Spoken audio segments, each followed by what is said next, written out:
Acredito que sim. Então, boa noite a todos. Anotem aí que hoje nós vamos tentar concluir Mateus 27 e 28. Vamos tentar fechar Mateus hoje, mas vamos ver, né? Se o Espírito Santo nos pegar antes, a gente para, que a gente é obediente. Mas Mateus 27 vai ser por onde vamos começar. Então, vocês que estão anotando aí, anotem Mateus 27 hoje, tá bom? Vamos embora? Só se for agora? Mateus 27, o suicídio de Judas. De manhã cedo, todos os chefes dos sacerdotes e líderes religiosos do povo tomaram a decisão de condenar Jesus à morte. Amarrando-o, levaram-no e entregaram a Pilatos, o governador. Quando Judas, que o tinha traído, viu que Jesus havia sido condenado, tomado de remorso, devolveu aos chefes dos sacerdotes e aos líderes religiosos as 30 moedas de prata. Gente, ele devolveu.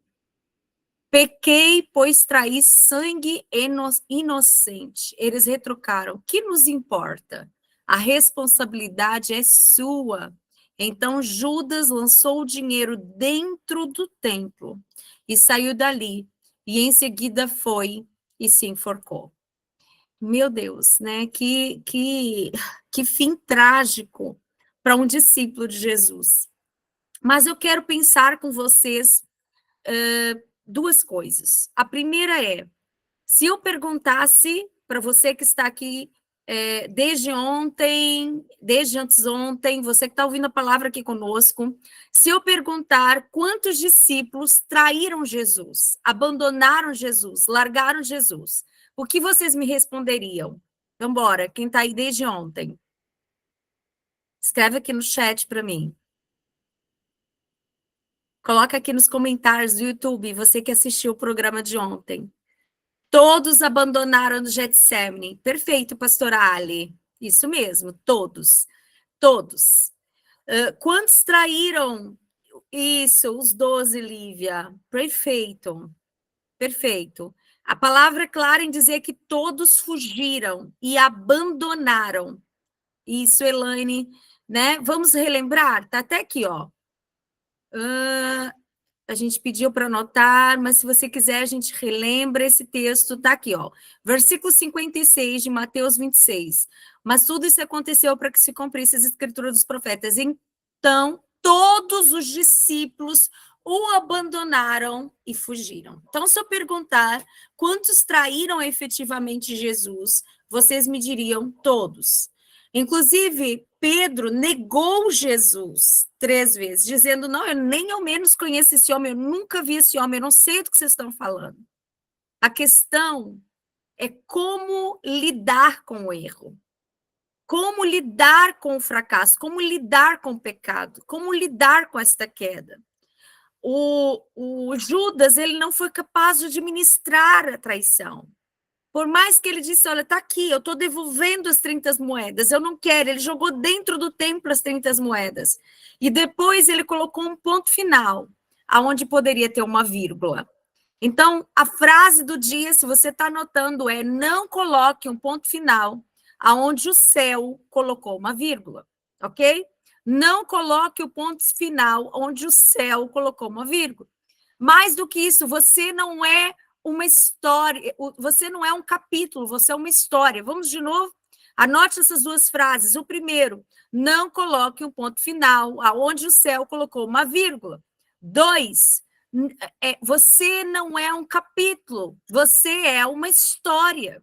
Se nós formos, por exemplo, contar a história de Pedro, no primeiro capítulo de Pedro, você vai ver Jesus chamando Pedro e falando, largue as redes e venha e siga-me. Então, ele abandona tudo para seguir Jesus. Talvez ali, se a gente fosse colocar no segundo capítulo, você veria ele acompanhando Jesus e realizando, segurando os cestos e vendo Jesus e partilhando Jesus dos milagres, segurando os cestos para que houvesse a multiplicação, alimentando as multidões com Jesus. No terceiro capítulo, talvez você visse Pedro andando sobre as águas. No quarto capítulo, você poderia ver, então, Pedro na mesa, na ceia, depois ele no Getsemane dormindo, escrevendo outro capítulo, você viria então Pedro negando Jesus, ok? Logo depois, no outro capítulo, você poderia dizer que Jesus, assim que ressuscitou, procurou Pedro, porque nós vamos ver isso, tá? Assim que Jesus ressuscitou, ele foi atrás de Pedro e pergunta: Pedro, me amas, me amas, me amas? Então apacenta as minhas ovelhas. Pedro entende e volta então para Jerusalém, e vai para Jerusalém, fica em Jerusalém. No outro capítulo, Pedro é cheio do Espírito Santo. Então, Pedro, cheio do Espírito Santo, prega e aproximadamente 3.000 almas se convertem. Em outro capítulo, outra vez, ele prega depois de curar um coxo de nascença que estava em frente à Porta Formosa há aproximadamente 40 anos. E então, 5.000 aproximadamente homens, almas se convertem. Então, depois você vai ver Pedro se tornando um ícone da igreja primitiva, a sombra do Pedro curava os enfermos, implantando igrejas, e no final da vida, último capítulo, você vai ver Pedro morrendo como mártir por amor a Jesus, crucificado. Mas agora ele diz, olha, não sou digno de morrer como meu Jesus. Virem a minha cruz de cabeça para baixo. E ele morreu crucificado como Jesus, mas de cabeça para baixo, porque ele disse, eu não sou digno de morrer como Jesus. Uau! Que história! Portanto, a traição, aquele momento, foi um capítulo, não foi a história. O problema é que a diferença entre Pedro e Judas é que Pedro decidiu continuar depois do erro. E ele escreveu todos esses capítulos fantásticos depois. Agora, já o Judas, ele colocou um ponto final. Talvez nós pudéssemos continuar contando essa história de Judas. Eu não sei que história poderíamos contar. Poderíamos dizer, então, Judas, ele depois que se arrependeu, jogou as 30 moedas, ele foi até Jesus, pediu perdão, se reuniu com os discípulos, se tornou um grande... Não sabemos qual seria a história, mas sabemos que ele colocou um ponto final aonde deveria ter sido vírgula. E nós temos que aprender isso. Eu não sou o meu erro, eu não sou a minha falha, eu não sou o meu fracasso, eu não sou o meu luto, eu não sou um capítulo, eu sou uma história que está sendo escrita pela mão do Senhor Todo-Poderoso. Então, não coloque um ponto final aonde o céu está colocando uma vírgula. Amém? Continuando, os chefes dos sacerdotes ajuntaram as moedas e disseram, é contra a lei colocar esse dinheiro no tesouro, visto que o preço foi sangue. Então decidiram usar aquele dinheiro para comprar o campo do oleiro para o cemitério de estrangeiros. Por isso ele se chama Campo de Sangue até o dia de hoje. Então cumpriu-se que fora dito pelo profeta Jeremias. Gente, se você estava aqui lá no primeiro dia que nós começamos Mateus, você sabe que o Evangelho de Mateus foi escrito direcionado aos judeus. E o objetivo desse escritor de Mateus era provar para os judeus que, de fato, Jesus era o Messias esperado. Por isso, ele vai usar muito essas expressões para que se cumprisse. Tá? Então, essa expressão, para que se cumprisse, vai ser usada inúmeras vezes para poder provar que sim, que Messias, Yeshua, era Jesus, e as profecias provam que ele era Yeshua, ele era o Messias. Então ele diz, para que se cumprisse, tomaram as 30 moedas de prata, preço em que foi avaliado pelos filhos de Israel, e deram para comprar o campo do oleiro, como o Senhor me havia ordenado. Então, olha, muito antes de tudo isso acontecer, os profetas já tinham dito que seria assim, e que isso aconteceria. Estava tudo previsto, a profecia já dizia, era algo profético, e todos sabiam que seria assim, ok? Estão comigo? Vamos continuar. Jesus diante de Pilatos. Jesus estava em pé diante do governador, e esse lhe perguntou, você é o rei dos judeus? Jesus respondeu, tu dizes. Acusado pelos chefes dos sacerdotes e pelos líderes religiosos, Ele nada respondeu. Ontem eu falei e volto a repetir. Nós precisamos aprender com Jesus. Muitas vezes o silêncio é uma poderosa arma de guerra. Nós precisamos aprender com Jesus, que na maioria das vezes o que vence é o silêncio. Nós precisamos aprender a nos calar e não falar em determinadas situações. Jesus, ele muitas vezes, durante o seu julgamento, durante esse momento, ele se calou. E nós temos tanta dificuldade de muitas vezes, nos calarmos. E acabamos pecando seriamente, porque não sabemos a hora de calar. Mas Jesus nada respondeu. Nós precisamos aprender com Jesus, que na maioria das vezes, e muitas vezes, venceremos exatamente assim. Nada respondeu. Então Pilatos lhe perguntou: não ouve de quantas coisas acusam você? Você não vai dizer nada? Você está sendo acusado e vai ficar calado? Estão acusando você, estão criticando você, estão falando mal de você, e você não vai abrir a boca? Você vai permitir que eles continuem fazendo isso com você? Você vai permitir acusações? Você não vai abrir a boca? Você não está ouvindo o que eles estão falando de você? E ele disse: Jesus, porém, nada lhe respondeu. Gente, olha que incrível isso, que estonteante, não é? Incrível a forma como Jesus se coloca nesse lugar. Ele nada respondeu. Gente, na maioria das vezes é exatamente assim a melhor maneira de vencer acusações, a difamação, a calúnia, a perseguição. Nada responder, ficar em silêncio, entender que o silêncio é uma arma de guerra. Amém? Vocês estão comigo essa noite? Estão entendendo? Estão anotando? Se está anotando, anote: o silêncio é uma arma de guerra. Aprenda a se calar, aprenda a vencer em silêncio, aprenda que nem sempre é hora de falar e aprenda a hora de falar, a hora de responder. Bem, Jesus, porém, nada lhe respondeu, de modo que o governador ficou muito impressionado. Ele ficou impressionado com o silêncio de Jesus. Uau! Por ocasião da festa, o governador costumava soltar um prisioneiro escolhido pela multidão. Então, naquela ocasião, eles tinham um prisioneiro muito conhecido chamado Jesus Barrabás. Uau! Pilatos perguntou então à multidão ali reunida: qual destes vocês querem que eu solte?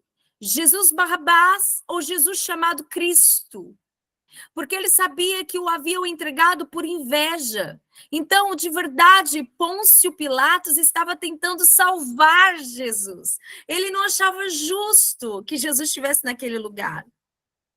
Barrabás, se ele estava sendo sentenciado à morte de cruz, ele era um criminoso de alta periculosidade. Ele não tinha crimes baixos, eram crimes graves, crimes agudos. Sem dúvida, ele cometeu algum crime hediondo. E Pilatos sabia que Jesus não, ele estava ali por inveja, ele era inocente. Então ele disse: bem, vou fazer assim, vou salvar a vida desse homem. Eu vou colocar para a multidão: quem vocês querem? Jesus ou Barrabás? Quem vocês escolhem? E a multidão começou a gritar: Barrabás, solte Barrabás. Escute, então Pilatos, sentado no tribunal, a mulher dele lhe enviou esta mensagem: não se envolva com este justo, porque hoje em sonho sofri muito por causa dele. No entanto, os chefes, os sacerdotes, os líderes religiosos convenceram a multidão a que pedisse Barrabás e mandasse executar Jesus. Então o governador perguntou: qual dos dois vocês querem que eu solte? E eles responderam: Barrabás. Pilatos lhes perguntou: que farei então com Jesus chamado Cristo? E eles começaram a gritar: crucifica-o! Crucifica-o. E ele disse: por quê? Que crime ele cometeu? Perguntou Pilatos. Mas eles, porém, gritavam ainda mais: crucifica-o, crucifica-o. Quando Pilatos percebeu que não estava obtendo nenhum resultado, mas, ao contrário, com um novo tumulto se iniciava, mandou trazer água. E aí ele lavou as mãos diante da multidão.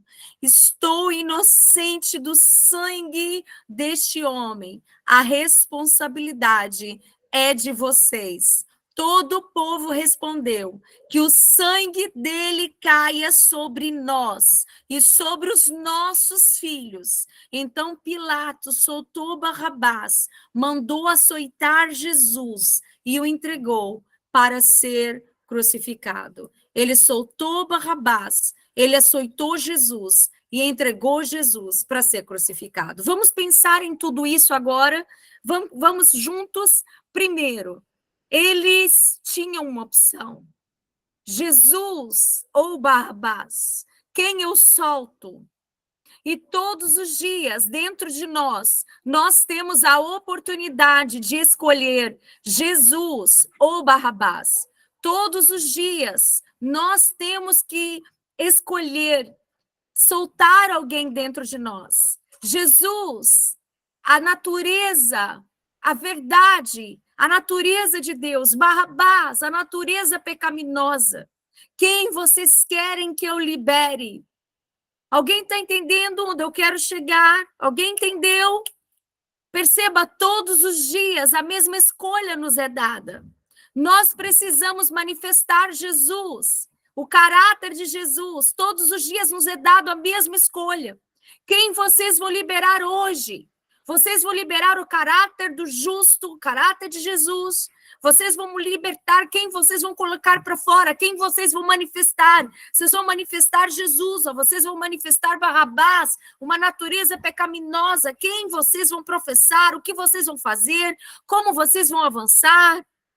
Quem vocês vão, o que vai medir vocês, o que vai colocar vocês. Nós precisamos entender o que nós vamos definir. Irá ser a mesma coisa que aconteceu com aquela multidão. Aquela multidão grita, solte o Barrabás, que representava uma natureza pecaminosa. Libere Barrabás. Quando muitas vezes nos é dito, o que você vai fazer? Quem você vai liberar no dia mau? Quem você vai liberar quando tiver sobre um ambiente que precisa se colocar? Você vai manifestar Jesus? Mas muitas vezes a gente grita, crucifica-o, crucifica-o, crucifica outra vez. Inclusive fizeram uma canção há um tempo atrás que dizia isso, nós crucificamos, nós abrimos mão. Porque ao invés de morrermos com Jesus, nós queremos nos manifestar e tornamos então o sacrifício de Jesus em vão.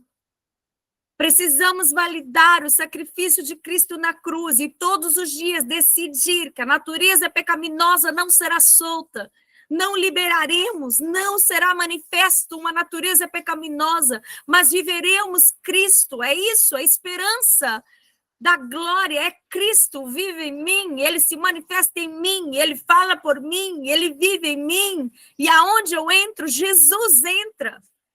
Ei, tem alguém entendendo o que eu estou dizendo? Não pensem em vocês, parece que é uma coisa horrenda o que a multidão está dizendo. Soltem Barrabás, soltem Barrabás. Mas quantas vezes, sem percebermos, sem nos darmos contas, fazemos exatamente escolhas similares a dessa multidão? Quando você poderia liberar, a Bíblia diz que esta geração, ela geme e está esperando a manifestação dos filhos de Deus. E como que os filhos se manifestam, se não é sendo parecidos com Jesus, liberando Cristo que há em nós.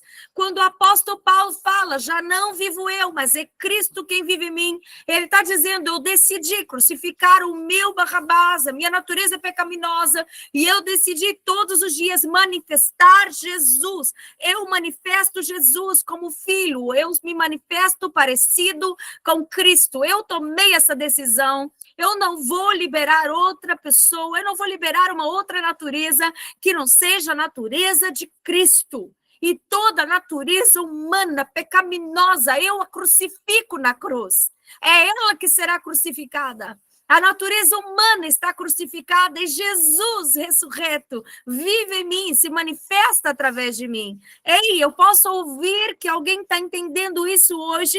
Você está alcançando o que eu estou ministrando aqui?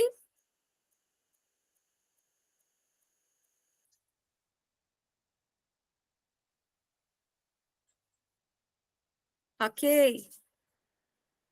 Amém, amém. Bom saber que vocês estão acompanhando. Bom saber, porque todos os dias nos será dada essa escolha. Todos os dias um Pôncio Pilatos vai olhar para você e diz: e aí? E agora? Quem você vai soltar? Cristo? Quem você vai liberar? A natureza de Cristo?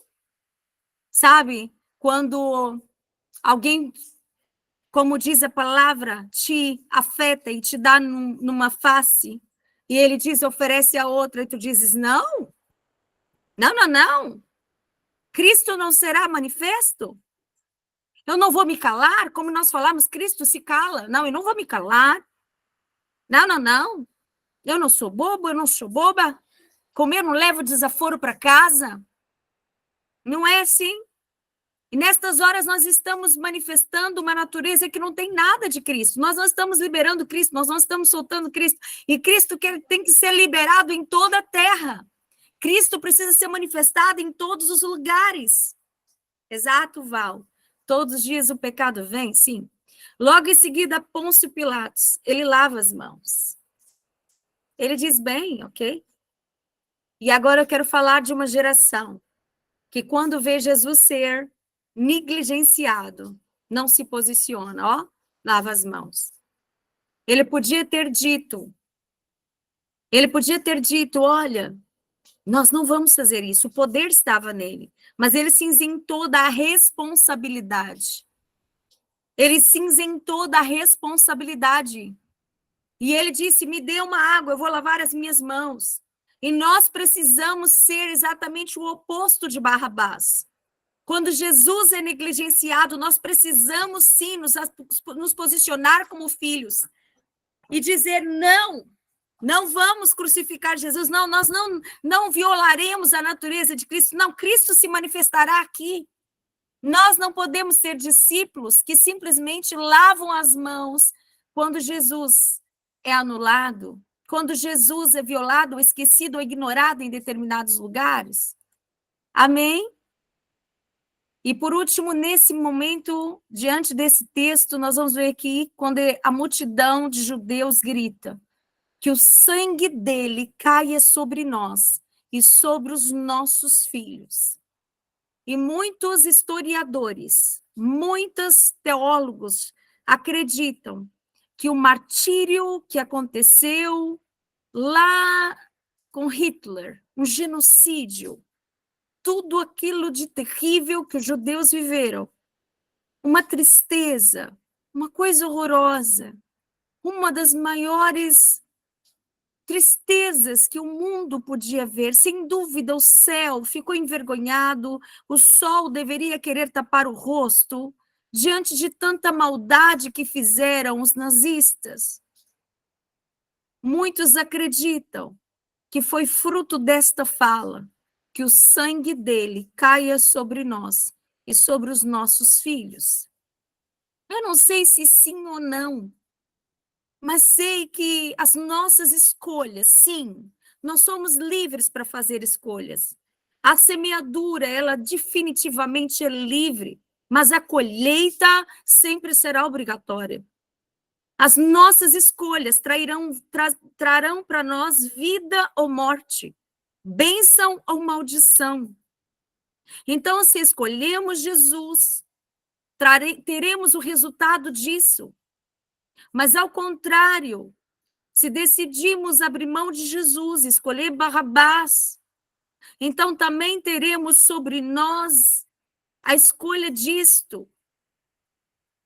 Então, nós precisamos entender que Jesus, ele precisa ser escolhido todos os dias, mas quando não fazemos, consequências virão. E, sem dúvida, os judeus sofreram e sofrem muito.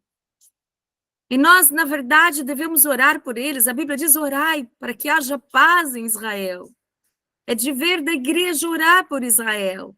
E quando vemos tudo que esse povo, essa nação já sofreu e sofre, queremos de verdade que eles encontrem Yeshua, o Messias, e possam ser livres e fiquem em paz, porque tudo que desejamos é paz para Israel. Mas quantos sofreram? E quem sabe, sim, não foi fruto desta fala, como tantos teólogos e historiadores afirmam. Assim, os soldados do governador levaram Jesus ao pretório e reuniram toda a tropa ao seu redor. Eles tiraram as vestes e vestiram com manto escarlate. Depois teceram uma coroa de espinhos e a colocaram na cabeça dele. Vocês lembram que um pouco antes, no capítulo anterior, quando estávamos aqui, a mulher entrou na casa de Simão e colocou um perfume caríssimo na cabeça de Jesus. E Jesus disse: ela está me preparando para este momento. Aquela cabeça que foi ungida com perfume caríssimo, agora recebia uma coroa de espinhos. Na sua mão direita puseram uma vara. Ajoelharam-se diante dele e começaram a zombar. Saudações, rei dos judeus. Cuspiram nele, batiam na cabeça com a vara. Depois de terem zombado dele, tiraram-lhe o manto e o vestiram com as suas próprias roupas. Em seguida, levaram-no para ser crucificado. Quando pensamos que tudo isso foi por amor, o nível do amor de Jesus é simplesmente espetacular, que ele nos ame tanto. É simplesmente sobrenatural que ele tenha enfrentado isso sem abrir a boca. Gente, em silêncio. Porque a Bíblia diz que como cordeiro mudo, ele não abriu a boca. E eu quero te dizer uma coisa, a Bíblia diz que nós todos os dias somos levados como matador, para o matadouro, como ovelhas ao matadouro. Todos os dias nós escolhemos negar e morrer outra vez, e crucificar o nosso Barrabás outra vez, e manifestar Jesus outra vez. Ao saírem, encontraram um homem de Cirene, chamado Simão, a quem forçaram a carregar a cruz. Perceba, não foi voluntário. Simão, de Cirene, não disse, por favor, deixem ajudar um pouco esse homem. As costas dele estavam arrebentadas e nenhum dos seus amigos ficaram para ajudá-lo. Todos os discípulos fugiram. Todos os discípulos o abandonaram e nenhum só ficou para carregar a cruz. Porque ficar com Jesus na multiplicação de pães e peixes é fácil. Ficar com Jesus quando está sendo promovido é fácil. Ficar com Jesus quando ele está ressuscitando e limpando os leprosos e abrindo olhos de cegos é fácil. Ficar com Jesus quando ele acalma a tempestade, eu já disse aqui em programa anterior, é fácil. Mas quando Jesus está com as costas todas arrebentadas, o sangue escorrendo no rosto por uma coroa de espinhos que foi fincada na sua fronte, quando ele está ali sem conseguir suportar o peso da cruz, os seus amigos todos o deixaram e nenhum deles podia ajudá-lo. Chegando a um lugar chamado Gólgota, que quer dizer o lugar da caveira, deram a Jesus vinho misturado com fel para ele beber, mas depois de prová-lo, ele recusou. Depois de o crucificarem, dividiram as roupas dele, lançando sortes, e sentando-se vigiavam-no ali. Por cima da sua cabeça colocaram por escrito a acusação feita contra ele. E a acusação: este é Jesus, o rei dos judeus. Você consegue entender que tudo isso ele está fazendo por te amar? Essa cruz era minha, essa cruz era sua, essa cruz era nossa, esse pecado era meu. Ele não tinha pecados, ele estava ali para nos libertar, ele estava passando tudo isso de boca fechada por nos amar. E às vezes ele nos pede tão pouco e não somos capazes de dar.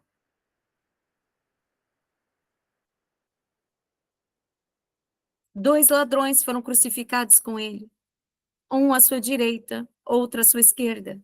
Os que passavam lançavam-lhe insultos, balançando a cabeça e dizendo: Você que destrói o templo, reedifica em 3 dias. Salve a você mesmo. Se é o Filho de Deus, desça da cruz. Perceba que esta foi a mesma fala que ele ouviu na tentação com Satanás lá no deserto. Lembram? Se tu és o Filho de Deus, se tu és o Filho de Deus, se tu és o Filho de Deus. E ele poderia dizer: eu preciso provar quem eu sou. Mas ele disse: eu não preciso. Por quantos desceriam para provar? Não, preciso provar que eu sou filho. Mas ele tinha uma identidade bem resolvida. Ele disse: eu não preciso descer para mostrar que eu sou filho de Deus. Eu sou filho de Deus. Eu sei quem eu sou. Eu não vou descer. Eu não vou sair desse lugar que papai quer que eu esteja. Meu pai me quer aqui. Da mesma forma, os chefes dos sacerdotes, os mestres da lei, os líderes religiosos zombavam dele. Salvou os outros, diziam, mas não é capaz de salvar a si mesmo. É o rei de Israel. Desça agora da cruz e nós creremos em você, nós creremos nele. Quer provar que é o Cristo? Desça. Se você descer dessa cruz, todos creremos em você. E Jesus calado, enfrentando tudo, por mim e por você, por amor a mim e por amor a você. Ele confiou em Deus. Que Deus o salve agora. Se tem compaixão dele, pois disse: sou filho de Deus. Os 2 ladrões que haviam sido crucificados com ele também o insultavam. Houve trevas sobre toda a terra do meio-dia, até as 3 horas da tarde. Por volta das 3 horas da tarde, Jesus bradou em alta voz: Eli, Eli, lama sabachthani, que significa: meu Deus, por que me abandonastes? Aí você vai dizer: como assim Jesus foi abandonado? Naquele momento, Jesus estava carregando o pecado de toda a humanidade. E Deus, Pai, é santo. E ele não pode, ele não consegue estar no lugar em pecado. E naquele momento houve uma ruptura, houve um silêncio, houve um distanciamento. E eu acredito que isso doeu muito mais que os cravos. Sem dúvida, doeu muito mais que os insultos. Doeu muito mais do que os pregos. E eu acredito de verdade que no Getsemane, quando ele sangrava as gotas de sangue, é porque ele sabia, por alguns segundos, por alguns instantes: eu não terei papai, eu ficarei sem papai, eu terei que passar por isso, por amor a eles. E eu quero te lembrar que alguns segundos antes eles gritavam: soltem Barrabás. E ele diz: Eli, Eli, meu Deus, meu Deus. Quando alguns dos que estavam ali ouviram isso, disseram: ele está chamando por Elias. E imediatamente um deles correu em busca de uma esponja, embebeu-a em vinagre, colocou na ponta de uma vara e deu a Jesus para que bebesse. Os outros, no entanto, disseram: deixem-no, vejamos se Elias vem salvá-lo. Jesus, porém, bradando novamente em alta voz, entregou o Espírito. Naquele momento, o véu do templo rasgou-se em 2 partes, de alto a baixo. E aquilo que nos separava do Pai não nos separava mais. Naquele momento, um caminho se abriu e o Pai sorriu. Os meus filhos podem vir até mim de novo, porque quando pecamos lá atrás, a Bíblia diz que quando Adão e Eva pecou, estávamos sentenciados a nunca mais estar com o Pai. O Pai nos fez para um relacionamento diário com ele. Na viração do dia, papai vinha ao encontro do homem. E quando morreram, quando houve silêncio no céu, quando eles morreram, houve um distanciamento e agora eles não podiam mais ir até o Pai. E havia uma doença que nos levou à morte. Estávamos condenados à morte. Então, Jesus disse: eu morro e dou a eles um outro coração. O nosso coração estava morto e não tínhamos vida. Então Jesus morreu e nos deu um novo coração. O coração de Cristo agora bate em mim, já não vivo mais eu. Antes estávamos mortos em delitos e pecados, mas agora nós temos vida e vida eterna, zoe, vida abundante. Porque ele morreu, nós podemos viver. Porque ele morreu, nós temos vida. Porque ele parou de respirar, nós começamos a respirar. Uau! Uau! A terra tremeu e as rochas se fenderam. Os sepulcros se abriram e corpos de muitos santos que tinham morrido foram ressuscitados. Uau, que loucura! Estes saíram dos sepulcros depois da ressurreição de Jesus, entraram na cidade santa e apareceram a muitos.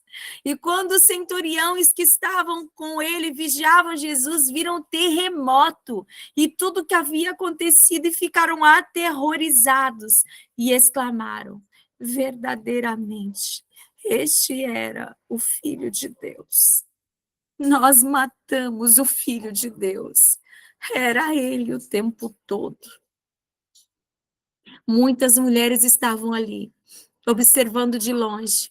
Eles haviam seguido Jesus desde a Galileia elas haviam seguido Jesus desde a Galileia para servir-lhe. Entre elas estava Maria Madalena, Maria, mãe de Tiago e de José, e a mãe dos filhos de Zebedeu. Hoje eu vou terminar aqui e amanhã nós vamos ver sobre o sepultamento de Jesus às 22 horas. E se você pode, essa noite, celebrar alguma coisa, celebre a sua vida, porque ela custou. Ela é de graça, mas não foi de graça. Você está entendendo? A graça não foi de graça. A graça que te alcançou não foi de graça. Ela custou um alto preço. E esse preço foi preço de sangue. E agora você pode falar com o papai. O papai agora está liberado, o véu se rasgou. Celebre essa liberdade, celebre a vida de Jesus. E se você está me escutando, mas está longe desse lugar do Pai, volta para Ele, porque foi para isso que Jesus morreu. Faça valer a pena o sacrifício de Cristo na cruz. O sacrifício de Cristo na cruz do Calvário. Uau, que extraordinário, que palavra, que lindo é saber o amor de Jesus por nós, sem abrir a boca. Ele foi traído, ele foi abandonado, ele foi rejeitado, ele foi insultado, ele passou por tantas coisas, para que hoje eu e você estivéssemos aqui. Vamos orar? Senhor Jesus, nós te honramos, nós te damos graças, porque o Senhor morreu por nós na cruz do Calvário. Como um cordeiro mudo não abriu a boca, porque o Senhor morreu, nós podemos viver. Obrigada porque ali o véu se rasgou. E agora podemos novamente nos relacionar com o papai.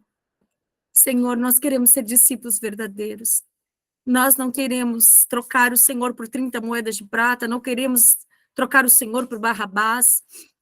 Também não queremos, Senhor, abortar tudo que o Senhor fez na nossa vida por causa de um capítulo. Nos ajuda a continuar, nos ajuda a estar com o Senhor, nos ajuda a continuar o ministério que o Senhor tem para nós. Senhor, nós não queremos lavar as mãos quando alguém estiver rejeitando Jesus. Nós queremos nos posicionar como filhos amados. Senhor, por favor, faça de nós discípulos extraordinários. Revoluciona a nossa fé. Em nome de Jesus Cristo.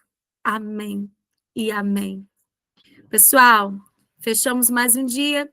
Nos vemos amanhã às 22 horas. Um beijo. Amo vocês. Amanhã vamos ver isso. Vamos terminar, se Deus quiser.